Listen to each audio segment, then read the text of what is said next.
할렐루야. 내 영혼아 여호와를 찬양하라. 나의 생전에 여호와를 찬양하며 나의 평생에 내 하나님께 예배하리로다. 방백들을 의지하지 말며 도울 힘이 없는 인생도 의지하지 말지니 야곱의 하나님으로 자기의 도움을 삼으며 여호와 자기 하나님에게 그 소망을 두는 자는 복이 있도다. 하나님은 영이시니 예배하는 자가 영과 진리로 예배할지니라. 아멘.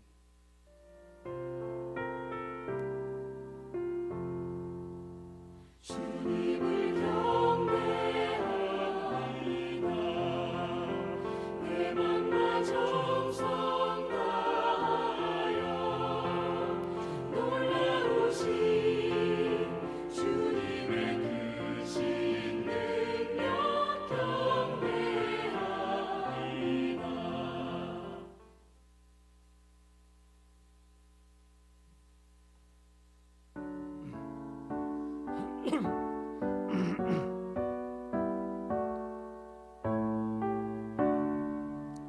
만유의 주 앞에 감사를 드리고 다 경배하면서 찬송을 부르세. 내 맘 열어 한 소리로 기뻐 주를 찬양하라. 영원한 그 나라 주 다스리시니 생명의 열쇠는 주님의 것이라. 내 맘 열어 한 소리로 기뻐 주를 찬양하라. 죄짐을 벗으고 주 앞에 가리니 마음에 영원한 기쁨이 넘친다. 내 맘 열어 한 소리로 기뻐 주를 찬양하라. 소망 가지고 그날을 기리며 주 다시 오실 때 기쁘게 맞으리. 내 맘 열어 한 소리로 기뻐 주를 찬양하라.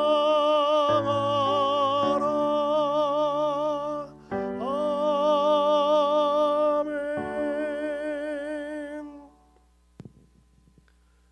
이제 다 함께 성시를 교독하겠습니다. 성시는 교독문 49번 시편 108편입니다.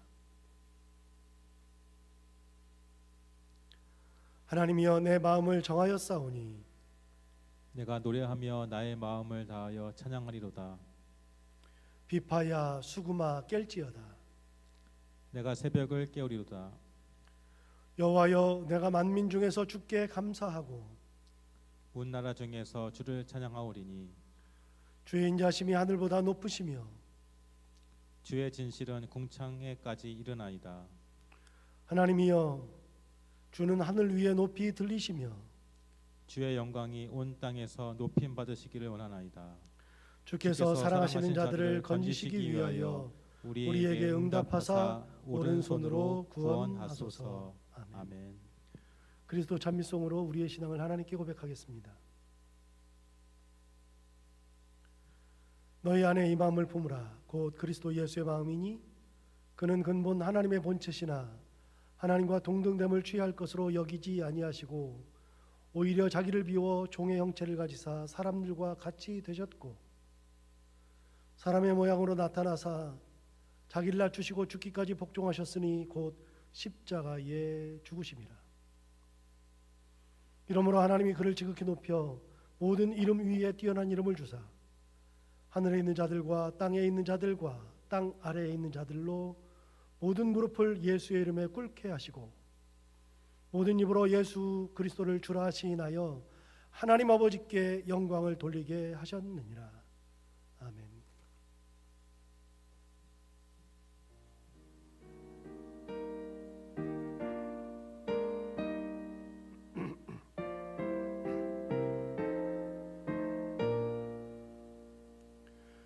내 맘이 낙심되며 근심에 눌릴 때 주께서 내게 오사 위로해 주시네. 가는 길 캄캄하고 괴로움 많으나 주께서 함께하며 내 짐을 지시네. 그네가 내게 족하네. 그네가 족하네. 이 괴로운 세상 지날 때 그네가 족하네. 희망이 사라지고 친구 날 버릴 때 주 내게 속삭이며 새 희망 주시네. 싸움이 맹렬하여 두려워 떨 때에 승리의 왕이 되신 주 음성 들리네. 그네가 내게 족하네. 그네가 족하네. 이 괴로운 세상 지날 때 그네가 족하네. 번민이 가득 차고 눈물이 흐를 때 주 나의 곁에 오사 위로해 주시네. 환난이 닥쳐와서 어려움 당할 때 주님의 능력 입어 원수를 이기네. 그네가 내게 족하네. 그네가 족하네. 이 괴로운 세상 지날 때 그네가 족하네. 모든 것이 사랑이신 하나님 아버지, 오늘도 하나님께서 허락하신 귀한 주일을 맞이하여 저희가 마음을 모아 예배를 드리게 하심을 진심으로 감사드립니다. 우리 신창교회 공동체가 한자리에 모여 하나님을 찬양하고 함께 기도하며 예배 드리지 못한 지 벌써 많은 시간이 흘렀습니다. 우리 삶의 일부분과 같았던 예배에 익숙해져 당연시 여기며 함께 모여 예배하는 기쁨과 감사, 감격을 잊고 지내왔던 저희의 안일한 모습을 이 시간 주님 앞에 고백합니다. 마음껏 소리 높여 하나님을 찬양할 수 있는 것, 부르짖으며 기도할 수 있는 것, 생명의 양식인 말씀을 몇 번이고 들을 수 있는 것이 얼마나 큰 축복이며 은혜인지 깨닫지 못했던 우리의 지난 날들을 용서해 주시옵소서. 환난과 시험이 찾아오고 나서야 황급히 하나님을 찾는 연약한 신앙에서 벗어나 어떠한 상황에서든지 순간순간마다 하나님의 은혜를 간구하는 장성한 자의 신앙을 가질 수 있도록 도와주시옵소서. 유례없는 전 세계적인 사태에 수많은 사람들이 질병의 고통 속에 신음하고 있고 계속되는 불안감은 우리의 마음을 너무나도 힘들게 하고 있습니다. 평강의 하나님께서 친히 우리의 마음을 어루만져 주시고 노아를 기억하셨던 하나님이 이 모든 상황 속에서 우리를 잊지 아니하실 것을 신뢰하며 나아가길 원합니다. 건강뿐만 아니라 정치, 경제, 사회, 문화 모든 방면에서 어려움을 겪고 있는 한 사람 한 사람을 주님께서 기억하여 주시고 회복의 은혜를 허락하여 주시옵소서. 사랑의 하나님, 이제 주님의 말씀을 듣습니다. 단 위에 세워주신 유창원 담임 목사님을 통해 하나님의 귀한 말씀을 들을 때에 이 말씀이 이번 한 주간을 살아가는 우리 삶의 튼튼한 버팀목이 되게 하여 주시옵소서. 또한 담임 목사님에게 보혜사 성령님께서 함께 계셔서 하나님의 말씀을 전하는 데에 조금도 부족함이 없도록 은혜를 더하여 주시옵소서. 주님, 그 어떤 것도 우리를 향하신 하나님 아버지의 사랑을 끊을 수 없음을 고백합니다. 그런 하나님의 사랑에 비할 수는 없지만 이 모든 상황 속에서 더욱더 하나님을 사랑하고 하나님을 묵상하며 나아가는 우리 신창교회 공동체가 되길 간절히 소망합니다. 예배의 시종을 주님께 올려드리며 살아계신 우리 주 예수 그리스도의 이름으로 기도드립니다. 아멘.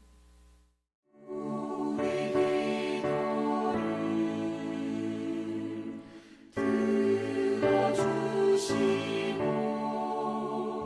주님의 평화를 내려주소서.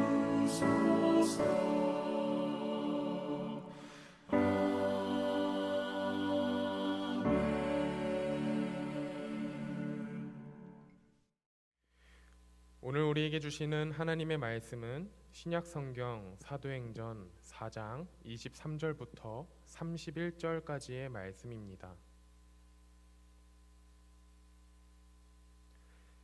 사도들이 노임에 그 동료에게 가서 제사장들과 장로들의 말을 다 알리니 그들이 듣고 한마음으로 하나님께 소리를 높여 이르되 대주제여 천지와 바다와 그 가운데 만물을 지은 이시요 또 주의 종 우리 조상 다윗의 입을 통하여 성령으로 말씀하시기를 어찌하여 열방이 분노하며 족속들이 허사를 경영하였는고 세상의 군왕들이 나서며 관리들이 함께 모여 주와 그의 그리스도를 대적하도다 하신 이로소이다.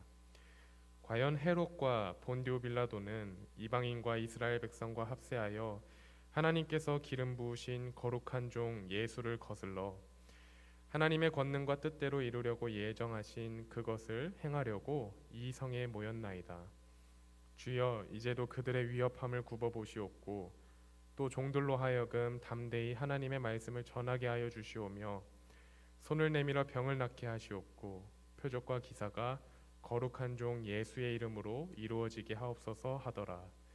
빌기를 다함에 모인 곳이 진동하더니 무리가 다 성령이 충만하여 담대히 하나님의 말씀을 전하니라. 아멘.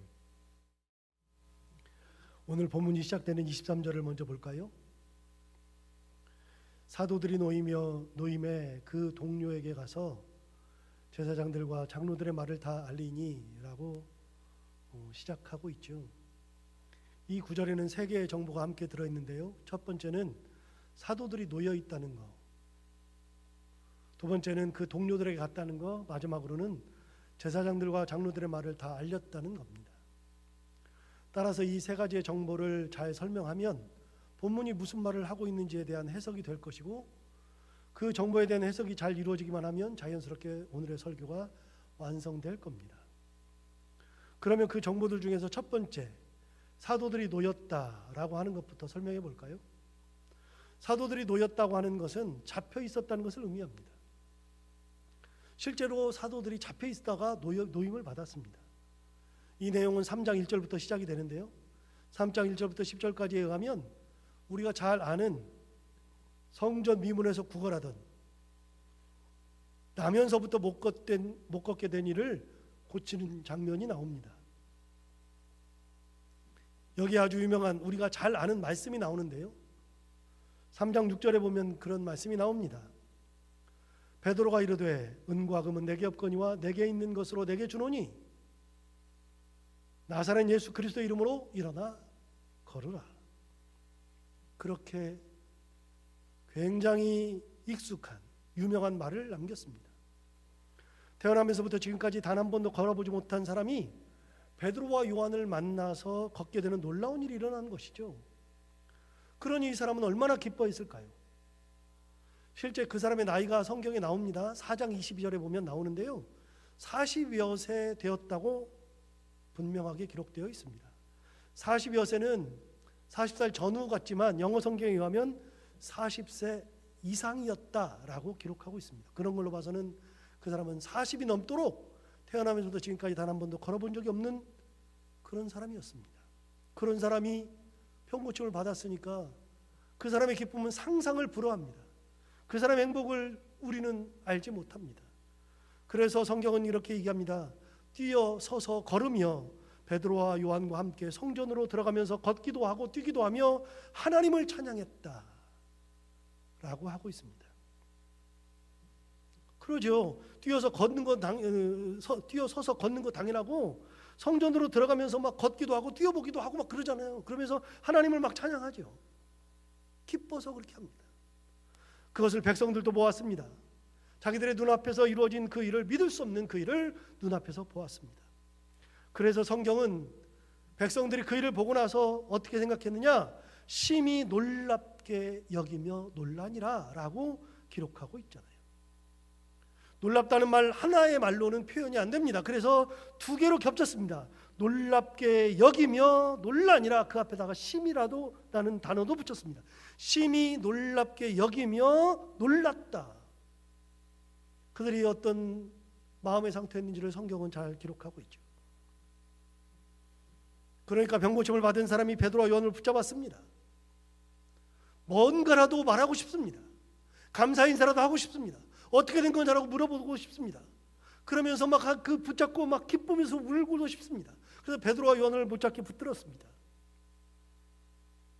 그래서 베드로와 요한을 솔로몬의 행각으로 모시고 가니까 그것을 보았던 많은 사람들이 솔로몬의 행각에 다 모였습니다. 그 내용이 3장 11절부터 나오는데요. 3절 11절을 보면 이렇게 되어 있습니다. 나은 사람이 베드로와 요한을 붙잡으니 모든 백성이 크게 놀라면 달려나가 솔로몬의 행각이라 불리우는 행각에 모이거늘 그랬습니다. 병고침을 받은 사람이 베드로와 요한을 붙잡았을 때 사람들이 솔로몬의 행각에 모여 있었던 것이고, 거기에 베드로가 가게 되어서 그 사람들을 만나서 일장 연설을 시작합니다. 백성들에게 설교를 하는 것이죠. 일명 솔로몬 행각 설교입니다. 그 설교의 내용이 상당히 길지만 실제 말하려고 하는 내용은 딱 하나입니다. 바로 예수 그리스도죠.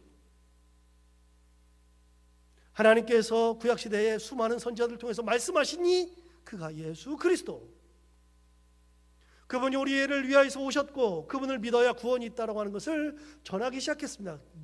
굉장히 길게 이야기를 했습니다. 그리고 이때 예수를 영접한 이들이 남자만 5,000명이었다고 성경은 기록하고 있을 정도로 정말로 많은 사람들이 모였고 그들이 다 예수를 믿었습니다. 눈앞에서 이루어지는 기적을 봤거든요. 여기까지가 3장의 내용입니다. 그 3장은 놀라운 일들로 다 채워져 있습니다. 그리고 바로 4장이 시작되는데요. 4장에 들어서면서 분위기가 확 바뀝니다. 1절부터 3절을 보면 그 내용이 나오는데요. 1절부터 3절을 볼까요? 사도들이 백성에게 말할 때에 제사장들과 성전 맡은 자와 사두개인들이 이르되 예수 안에 죽은 자의 부활이 있다고 백성을 가르치고 전함을 싫어하여 그들을 잡음의 날이 이미 저물었으므로 이튿날까지 가두었으나 라고 되어 있습니다.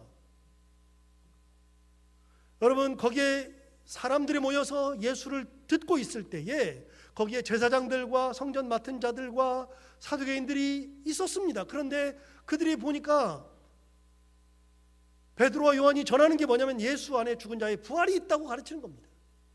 예수님을 전하고 있는 것이죠. 그것이 너무나도 싫어서 베드로와 요한을 붙잡았다고 되어 있습니다. 그런데 그때 많은 사람들이 모였는데 그 사람들이 4절에 바로 나오잖아요. 몇 명이 모여서 들었느냐? 5천 명이 예수를 믿을 정도니까 훨씬 더 많은 사람들이 그 자리에 모여 있었습니다. 그런데 그것이 싫어서 성전 맡은 자와 사두개인들과 제사장들이 베드로와 요한을 붙잡아서 옥에 가두었고 그날이 저물었으므로 가두었다가 그 다음날 아침이 된 겁니다. 그리고 그 다음날 아침에 신문이 시작되었습니다. 그 신문에 참여한 사람들을 성경은 관리들, 장로들, 서기관들, 대제사장인 안나스와 가야바, 그리고 요한과 알렉산더, 대제사장의 문중이 다 모였다고 기록하고 있잖아요. 저는 다른 사람은 알겠는데 안나스와 가야바 알아요. 그런데 요한과 알렉산더는 잘 모릅니다. 그런데 그런 사람들이 다 모여 있고요. 대제사장의 문장이 다 모였습니다. 어마어마한 위세를 가진 사람들이 다 모여 있습니다. 그 사람들이 누굽니까? 얼마 전에 예수 그리스도를 십자가에 못 박아 죽인 사람들이 바로 이 사람들입니다. 가야바, 안나스 다 그 사람들입니다. 예수님 죽일 때 당시에 제사장 안나스, 가야바 그 사람들 아닙니까? 그 사람들이 베드로와 요한을 신문하기 위해서 모였습니다. 위세가 당당합니다. 그들이 당대의 최고의 권력이었던 것이죠.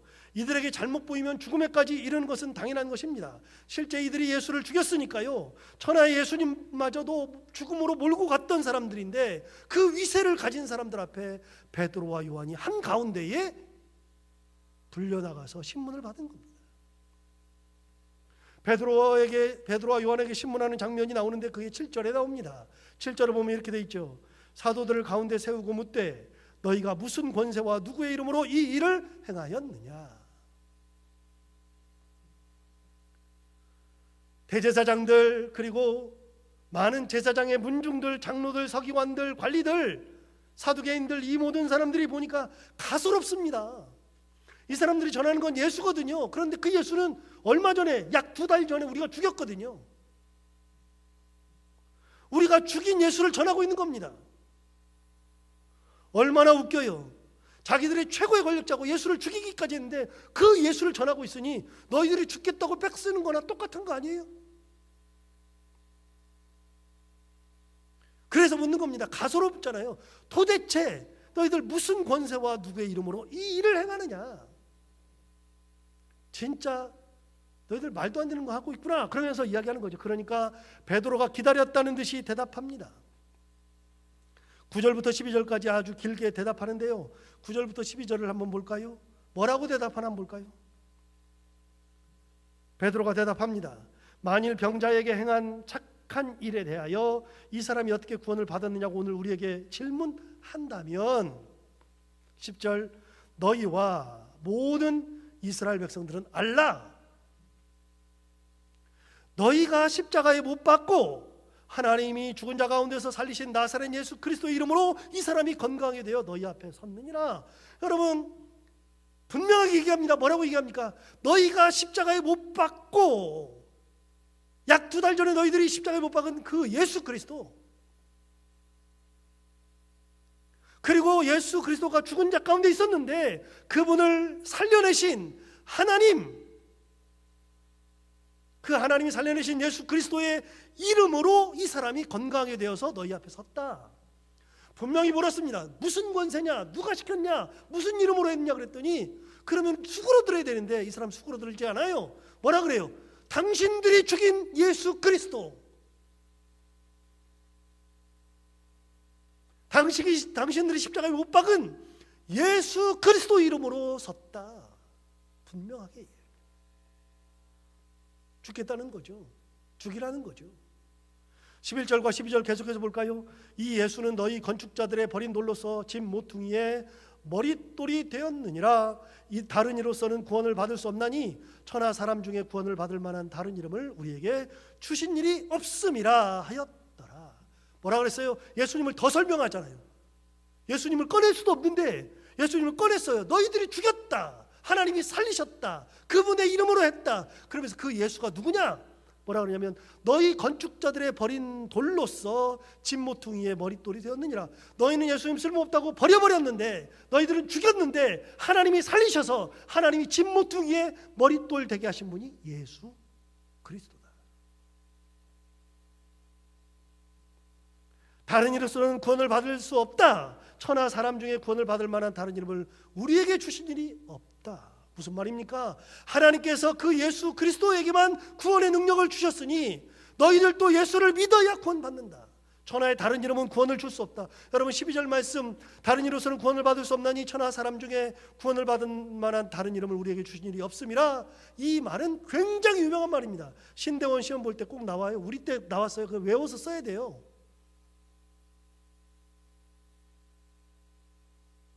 분명히 말합니다. 너희가 십자가에 못 박은 예수 그리스도, 하나님이 죽은 자 가운데 살리신 예수 그리스도 이름이 이들을 살렸다.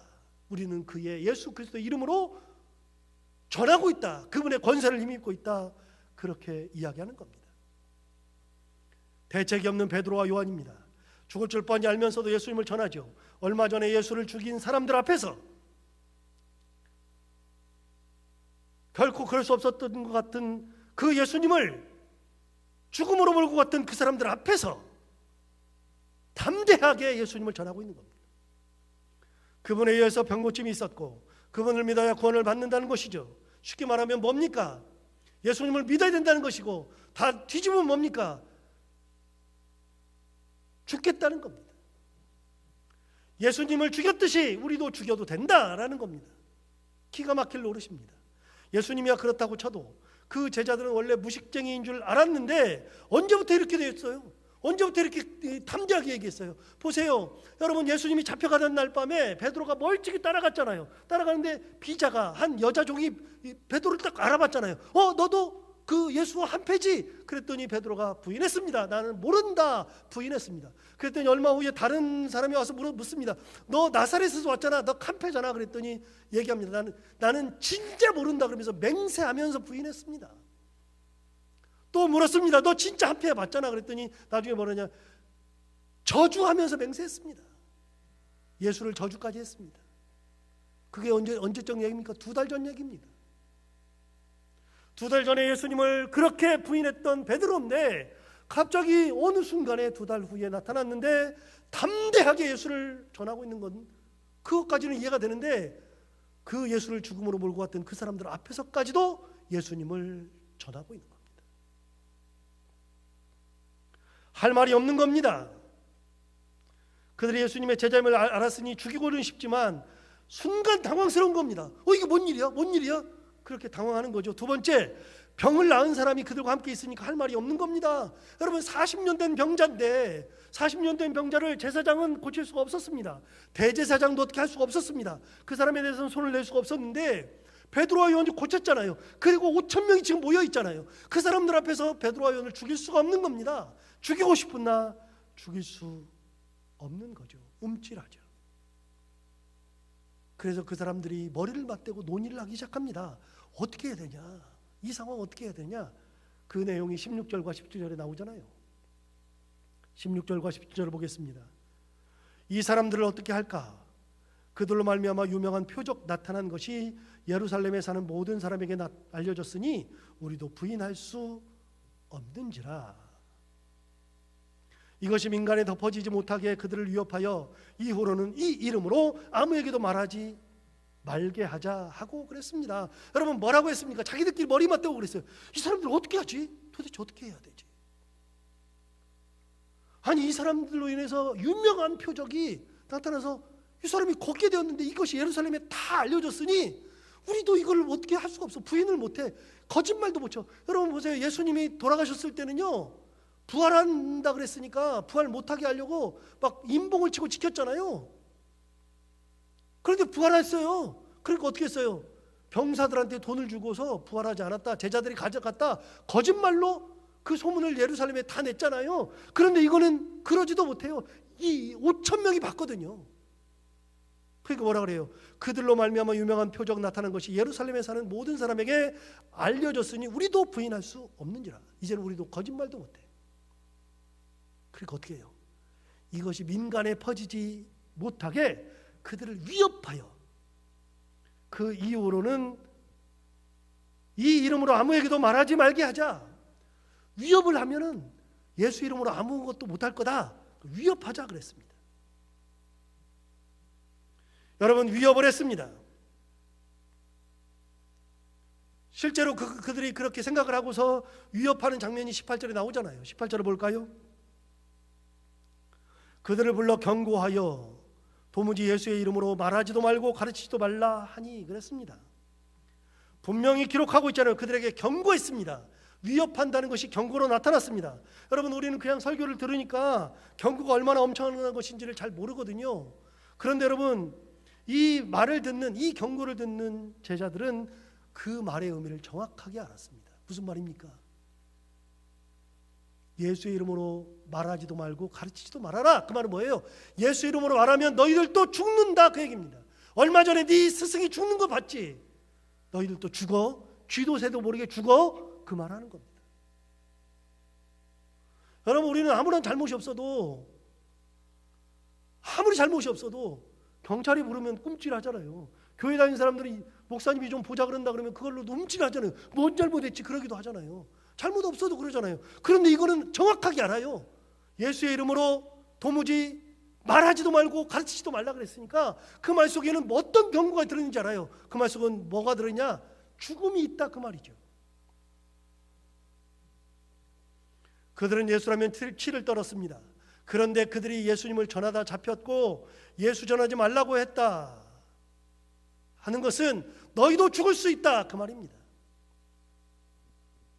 그런데 여러분, 아까 이제 베드로가 대답해야 되는데 아까 했던 말씀으로 다시 돌아가 볼까요? 권력자들이 베드로와 요한을 잡아놓고서 신문할 때 이렇게 물었습니다. 너희가 무슨 권세와 누구의 이름으로 이 일을 행하였느냐?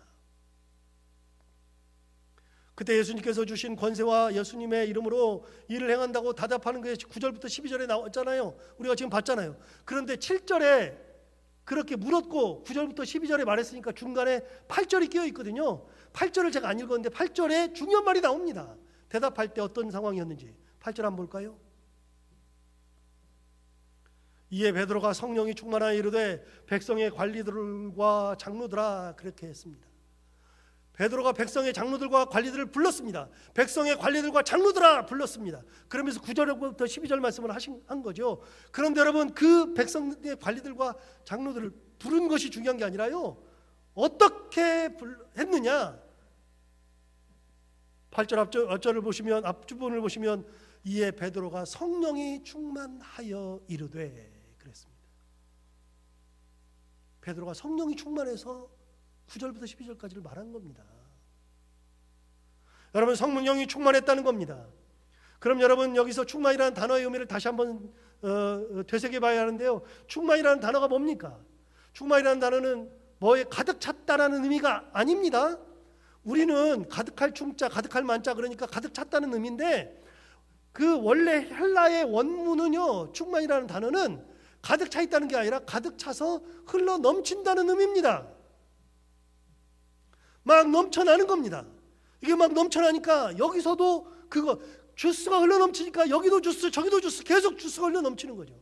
물이 흘러 넘치니까 물이 계속 흘러 넘치는 거죠. 커피가 흘러 넘치니까 커피가 계속 흘러 넘치는 거죠. 베드로의 마음속에 성령이 충만했으니까 베드로의 안에서 성령이 어떻게 되는 겁니까? 베드로의 밖으로 튀어나오는 겁니다. 베드로가 말하는 것은 누구 말을 하는 겁니까? 자기 말을 하는 것이 아니라 성령의 말을 전하는 거잖아요. 내 정신으로 이렇게 못합니다. 내 정신으로 예수 죽인 사람들 앞에서 예수님 전한다는 거 못합니다. 여러분, 제 정신으로 그게 가능해요? 불가능하죠. 죽겠다는 건데 불가능하죠. 그런데 그렇게 했습니다. 왜요? 성령이 충만했거든요. 성령으로 대답했거든요. 성령이 충만한 사람은 성령의 삶을 살아가는 겁니다. 성령이 충만한 사람들은 성령의 말을 하는 겁니다. 성령의 은혜가 가득한 사람은 어떤 상황 속에서도 은혜 가운데 살아가는 겁니다. 성령에 가득 차 있는 영성이니 다른 것을 말할 수 없고 다른 것을 볼 수 없고 다른 것을 향할 수가 없습니다. 그렇게 목숨을 쥐고 있는 사람들 앞에서도 담대하게 예수를 전할 수밖에 없는 것이죠. 그러니 아무리 경고를 한다고 한들, 아무리 목숨을 잃을 위기가 온다고 한들 다른 말을 하지 않습니다. 실제 도무지 예수의 이름으로 말하지도 가르치지도 말라 그랬을 때에 대답하는 장면이 나오는데 19절과 20절에 나오잖아요. 여러분 19절과 20절을 볼까요? 베드로와 요한이 대답하이르되 하나님 앞에서 너희의 말을 듣는 것이 하나님의 말씀을 듣는 것보다 옳은가 판단하라. 우리가 보고 들은 것을 말하지 아니할 수 없다. 보세요. 베드로와 요한이 대답했습니다. 하나님 앞에서 한번 생각해보자. 하나님 앞에서 생각해보자. 우리가 너희의 말을 듣는 것이 맞냐, 하나님의 말씀을 듣는 것이 맞느냐. 너희도 똑같이 생각해봐라. 사람들이 너희에게 말하면 그 말을 들어야 되니 하나님의 말씀을 들어야 되니 어떤 말을 들어야 되느냐. 사람이 위협하면 그 위협에 넘어가야 되냐, 아니면 위협 속에서도 하나님께서 평안을 주시는 것을 따라가는 것이 맞느냐. 여러분 어떤 걸 따라가야 돼요? 하나님의 평강을 따라가는 거죠. 하나님의 인도를 따라가는 거잖아요. 사람이 아무리 무서워도 그 말을 듣는 것이 아니라 하나님의 말씀을 듣는 것이죠. 분명하게 얘기하잖아요. 너희도 한번 생각해보자. 하나님 앞에 생각해보자. 너희의 말을 듣는 것이 맞느냐, 하나님의 말씀을 듣는 것이 맞느냐 판단해봐라. 우리는 하나님께서 주신 거, 하나님께서 보게 하신 거, 하나님께서 우리에게 말씀하신 거, 들은 것을 말하지 아니할 수 없다. 그렇게 한 겁니다. 죽음의 위기를 지금 막 지나가고 있잖아요. 그렇게 어려움을 겪다가 결국은 경고, 위협만 받고서 풀려난 겁니다. 그렇게 해서 노임을 받은 것이죠. 그래서 오늘 아까 1절 처음 읽었던 23절 처음 읽었던 거 사도들이 노임에가 여기까지 이어진 겁니다. 3장 1절부터 여기까지. 그렇게 노임을 받고 동료들에게 돌아가서 제사장들과 장로들의 말을 다 알린 것이죠. 그러니까 그들의 말은 아주 생생합니다. 듣는 동료들도 다 압니다.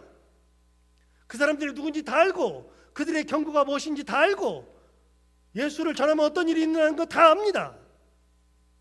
아주 생생하죠. 그것을 듣는 이들이 그것이 얼마나 위험한지 직감적으로 다 알고 있죠. 그런 어려움을 뚫고 온 사도들의 모습을 보는 것만 해도 야, 어떻게 살아왔어 하는 마음이 들 정도입니다. 그러면 여러분 그런 소리를 들었으면 무슨 대책을 세워야 하잖아요. 회의를 해야 하잖아요. 앞으로 전도를 어떻게 해야 할지, 예수님을 전해야 할지 말아야 할지, 이런 일이 생겼을 때마다 어떤 행동을 취해야 할지 등등에 대하여 우리도 논의를 해야 되잖아요. 그런데 성경은 베드로와 요한과 나머지 동료들이 논의의 과정을 거치는 것이 아니라 다른 것을 한다고 성경은 이야기하고 있습니다. 23절에 그 말을 했더니 24절에 보면 그들이 어떤 행동을 했는지가 나옵니다. 여러분 24절 볼까요? 그들이 듣고 한 마음으로 하나님께 소리를 높여 이르되 대주제여 천지와 바다와 그 가운데 만물을 지은 이시요라고 시작하는 기도를 하고 있습니다. 뭐 하고 있습니까? 한 마음으로 하나님께 소리를 높여 기도하는 겁니다. 어려움을 당하고 위기가 닥쳐오자 가장 먼저 한 것은 기도였습니다. 여기서 저 말하고 저기서 저 말하고 우리 이렇게 해야 돼 저렇게 해야 돼 그러면서 여러 가지 마음들이 많을 텐데 그 마음들 두 마음도 아니고 세 마음도 아니고 네 마음도 아니고 모인 사람들의 마음이 많을 텐데 그 많은 마음들이 모였는데 그 말을 듣고 나서 정확하게 일치되어서 딱 하나의 마음이 되어서 뭐 했느냐? 기도했다는 겁니다. 방법을 먼저 찾지 않았습니다. 회의를 먼저 하지 않았습니다. 그러면서 뭐 하느냐? 그 어려움을 당했을 때 그때 먼저 기도한 겁니다. 여러분, 어려움을 당할 때 가장 먼저 해야 되는 것이 무엇이냐? 그거는 기도하는 겁니다. 허둥지둥 될 필요가 전혀 없습니다.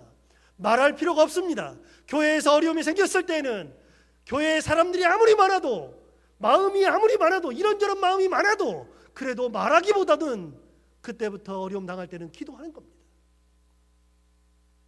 목사부터가 강대상에 무릎 꿇고 기도해야 되고, 성도들이 나와서 기도해야 되고, 한마음 한뜻이 되어서 한마음으로 기도할 때 그 교회는 하나님의 은혜로 서게 되는 거죠.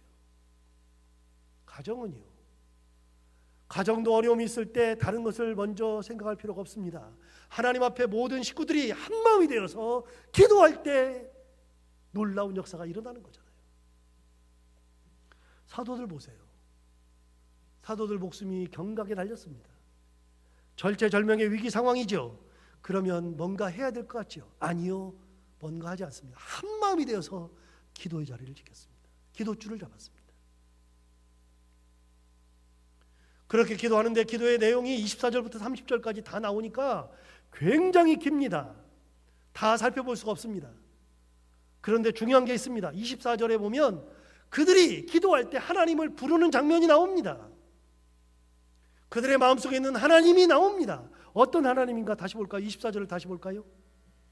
그들이 듣고 한 마음으로 하나님께 소리를 높여 이르되 대주제여 천지와 바다와 그 가운데 만물을 지으시오 라고 시작하고 있습니다. 하나님을 뭐라고 불렀습니까? 대주제여. 대주제가 뭐죠? 주제라고 하는 것이 무슨 뜻이냐면, 대는 빼고요, 주제가 뭐냐면 영어 성경에 보면 정확하게 나옵니다. Sovereign Lord. 로드는 우리가 잘 알잖아요. 로드는 주님, 그런 뜻이잖아요. 하나님, 주님, 뭐 그런 거. 사브린만 알면 되는데, 사브린은 뭐냐면 그거는 세상에 있는 권력을 다 가지고 있고 어느 누구도 말하는 것이나 어떤 것이나 그것에 토를 달 수 없는 군주를 사브린이라 그래요. 최고의 권력자, 사브린 로드. 중세시대에 절대 권력을 가졌던 군주를 상상하면 됩니다. 대표적으로 최고의 권력을 가졌던 짐이 곧 국가다, 아주 유명한 말을 남긴 사람이 있어요. 지금 생각하면 아무것도 아닌데, 짐이 곧 국가다라고 하는 말을 남겼던 프랑스의 역사에서 유명한 루이 14세 같은 사람이 절대 군주자입니다. 절대 군주자. 모든 권력을 다 가지고 있죠. 그러니 군주가 무슨 말을 했을 때 아무리 듣기 싫어도, 아무리 저게 말이 안 돼도 토를 달 수 없습니다. 토를 달면 죽습니다. 생사여탈권이 군주에게 있잖아요. 모든 권력을 다 주고 있잖아요.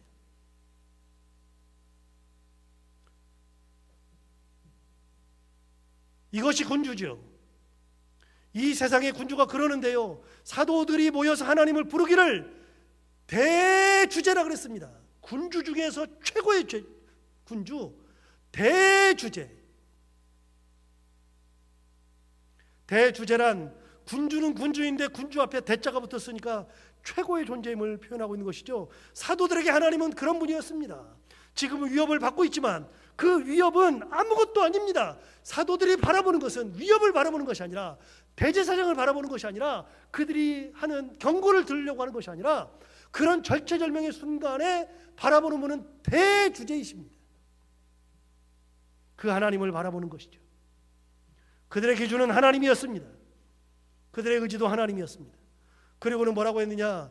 천지와 바다와 그 가운데 만물을 지은 이시오, 그렇게 얘기했습니다. 천지창조의 하나님을 고백하는 것입니다. 여러분, 천지창조의 하나님을 고백하는 것은 진짜 대단한 겁니다. 지금 방금 베드로와 요한이 40년 동안 태어나면서부터 못 걷는 일을 일으켜 세우는 놀라운 일을 경험했잖아요. 그래서 백성들이 다 모여들어서 베드로의 설교를 듣고 5천 명이 설교 들은 후에 예수 믿는 놀라운 역사가 일어났잖아요. 정말 대단한 능력을 행했잖아요. 진짜 대단하죠. 그런데 아무리 대단해도 천지창조와는 비교가 되지 않습니다. 하나님이 사람에게 능력을 주셔가지고 그 사람이 병도 고칠 수 있습니다.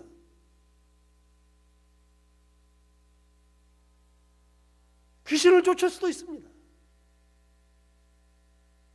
정말 놀라운 능력을 행할 수 있습니다. 말씀의 능력이 있어가지고 사람들이 그 말씀 가운데 완전히 무너지는 놀라운 역사가 일어날 수도 있습니다. 그런데 여러분, 병을 고치는 거, 귀신을 쫓아내거나 어떤 능력이 있는 거, 아무리 많은 능력을 가지고 있어도 하나님으로부터 받은 것일 뿐만이 아니라 그런 거는 할 수 있어요. 설령할 수 있어도 어느 누구도 천지를 창조하지 못합니다. 그거는 사람에게 능력을 주셔도 안 되는 겁니다. 그거는 누구만 하시는 거냐? 하나님만 하시는 겁니다. 하나님 겁니다. 대단한 거잖아요.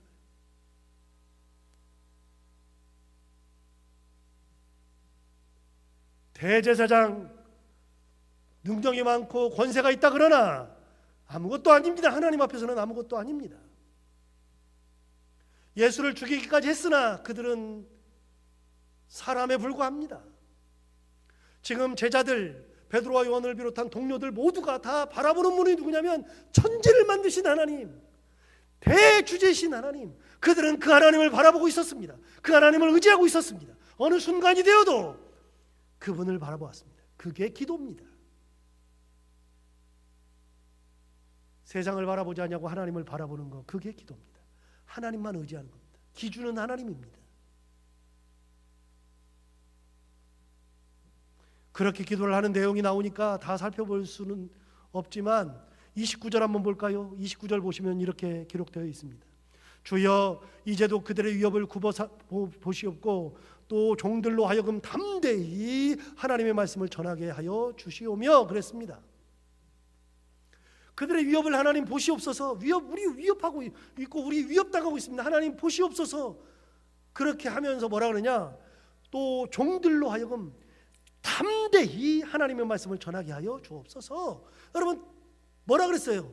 전하지 말라 그랬잖아요. 말하지 말라 그랬잖아요. 가르치지 말라 그랬잖아요. 그런데 뭐라 그래요?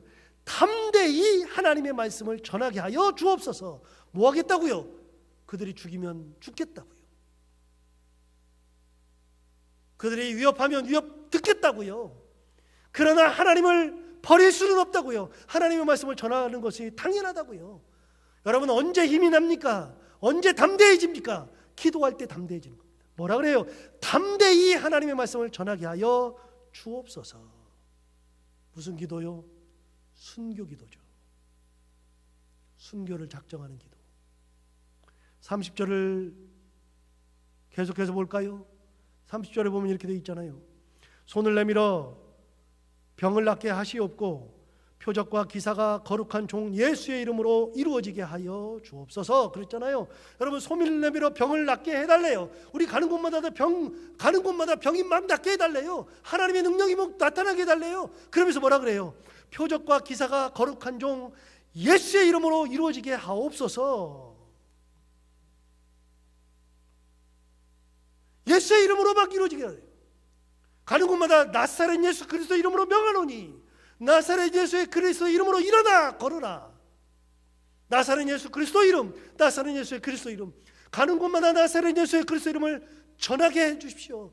여러분 그랬잖아요. 예수의 이름 그 이름으로 이야기하지 말아라. 가르치지 말아라 그랬잖아요. 그런데 기도하면서 뭐라 그래요? 나사렛 예수 그리스도 이름, 예수의 이름으로 이루어지게 하옵소서. 담대하게 예수님을 전파하게 해 주옵소서.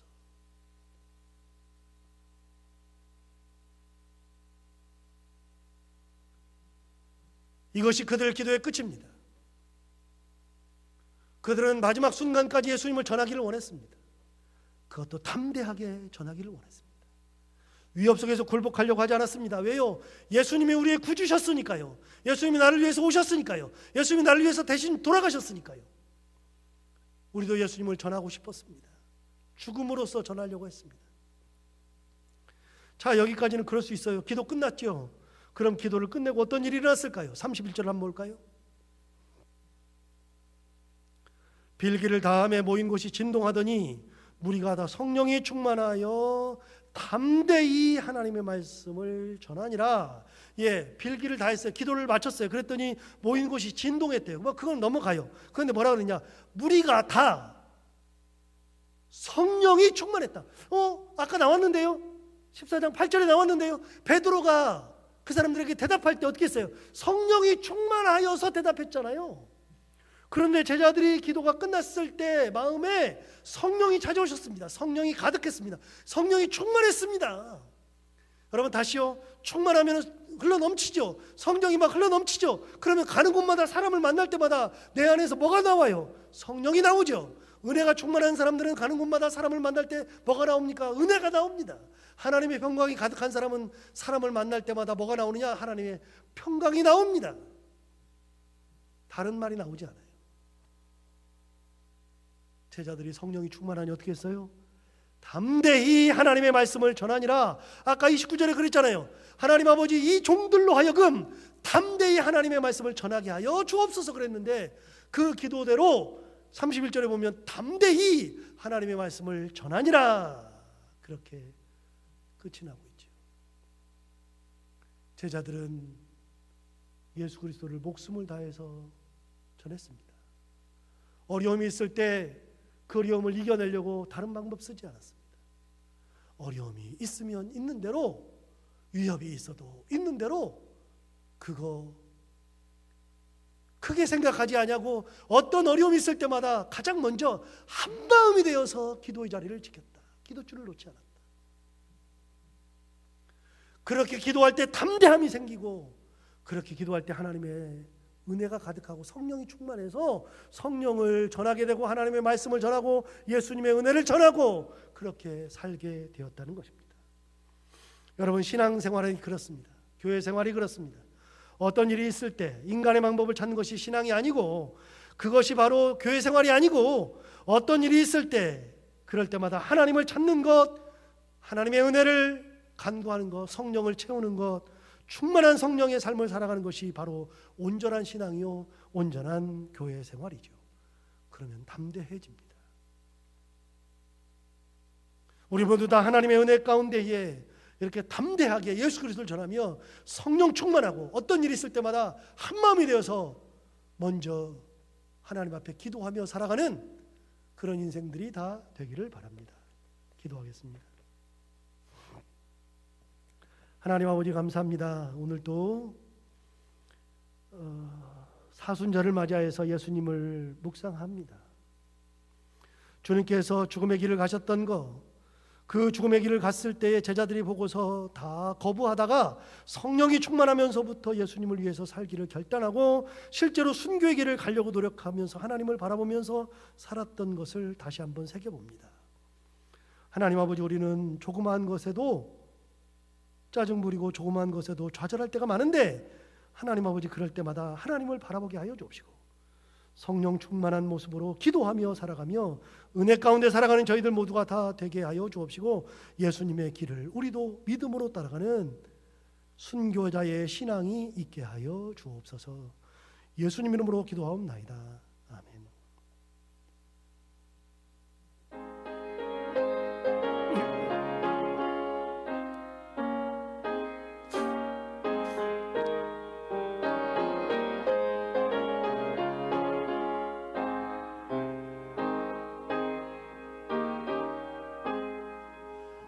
갈 길 멀고 밤은 깊은데 빛 되신 주, 저 번향 집을 향해 가는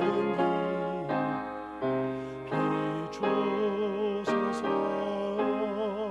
내 가는 길 달지 못하나 한 걸음씩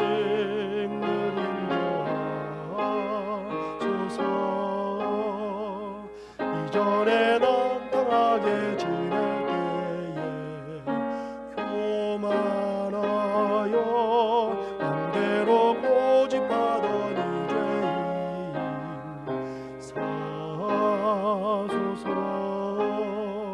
내 지은 죄 다 기억마시고 주 뜻대로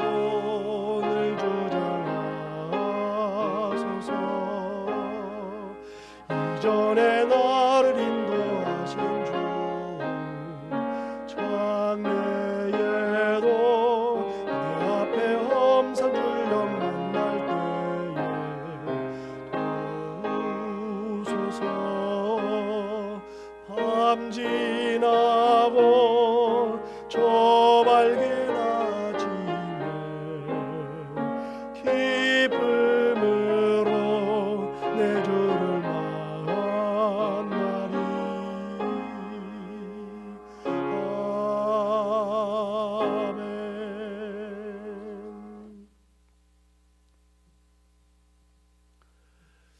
요즘에 많이 유행하는 말 중에 코로나 바이러스 때문에 유행하는 말이 코로나 블루라고 하는 말입니다.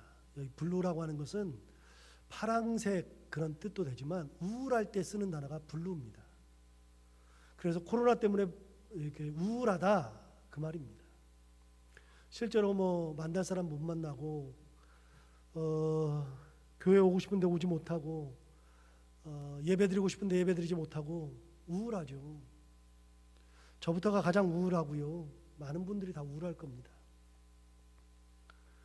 그런데 여러분 얼마 남지 않았습니다. 끝까지 그래도 하나님의 영광을 가리지 않고 이거 잘 이겨내고 건강한 모습으로 다시 만날 날이 진짜 얼마 남지 않았습니다.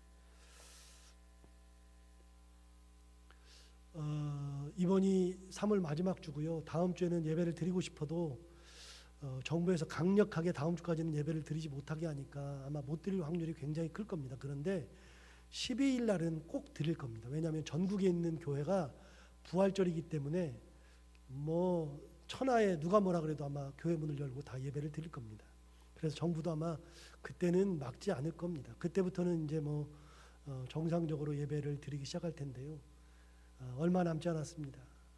그러니까 끝까지 힘내시고 우울하게 지내지 마시고 오히려 이런 기회에 댁에서 더 많이 그동안 못했던 것도 하시고 기도도 하시고 그러면서 잘 이겨내시고 건강한 모습으로 뵙기를 바랍니다. 저는 새벽 기도하듯이 동일한 시간에 나와서 말씀은 전하지 않지만 이 강대상에서 엎드려서 성도들 위해서 교회 위해서 그렇게 기도하고 있습니다. 여러분 모두도 장소가 중요한 것이 아니니까요. 집에서든 아니면 무엇을 하다가든 기도하면서 은혜 가운데 찬양하면서 그렇게 하나님의 은혜 가운데에 이 기간 잘 보내시고 다음에 만났을 때는 건강하게 만나시기 바라고. 이제 다음에 만났을 때는 뭐 할렐루야를 해야 되나 제가 뭐 할렐루야 뭐 이렇게 그런 거 싫어하는데 그렇게 하든 어쨌든 아무튼 건강한 모습 웃는 모습으로 그렇게 만나기를 소원합니다. 그때까지 건강하시기 바랍니다.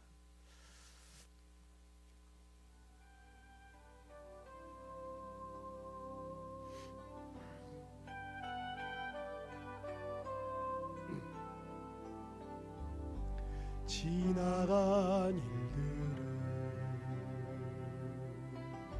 기억하지 않고 이전에 행한 모든 일 생각지 않으리. 사막의 강물과 길을 내시는 주 내 안에 새 일 행하실 주만 바라보리라. 자기 가슴에 손을 얹고 주 나를 보호하시고 날 붙드시리. 나는 보배롭고 존귀한 주님의 자녀라. 옆 사람 축복하겠습니다. 주 너를 보호하시고 주 너를 보호하시고 널 붙드시리. 너는 보배롭고 존귀한 주의 자녀라.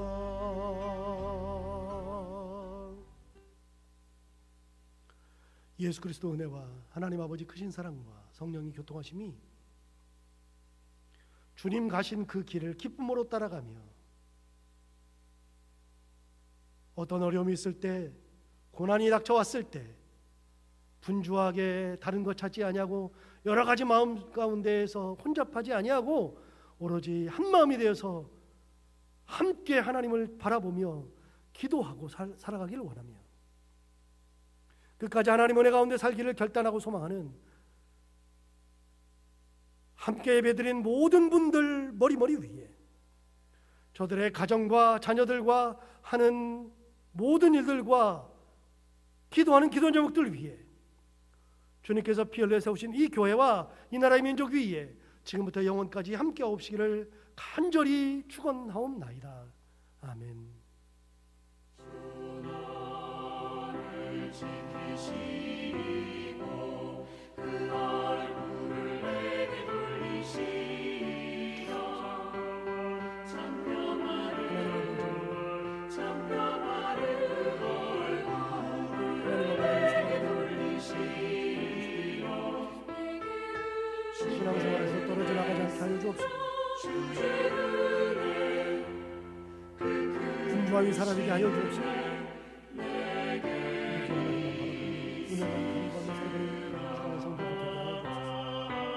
세상의 모든 식구들 한 사람도 병 걸리지 않게 하여 주옵소서.